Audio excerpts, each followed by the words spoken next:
vote हाल्न नजाँदा नि हुँदैन थियो अब जानुपर्छ आफ्नो अधिकारमा पाएको भोट किन नहाल्नु एउटा भए पनि किन हो भाउजूलाई के लाग्छ भोट हाल्न जानै पर्छ होइन जानुपर्छ निर्वाचन भन्ने चिज चाहिन्छ मम्मीलाई भोट हाल्न जानै पर्छ होइन मम्मी मम भोट हाल्न जानको लागि त यति धेरै दुःख गरेर आउनु भएको छ बिचारा मेरो मम आँखा त म समाइहाल्छु भरे भोट लिस्ट त्यो छ्याप्पा हान्ने ठाउँमा चाहिँ मलाई दिनु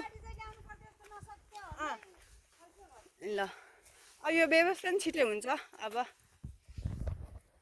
भोट हाल्न जान थाले कि गाइजहरू 45 मिनटभन्दा बढी हिँड्नुपर्छ अब मिर्गेको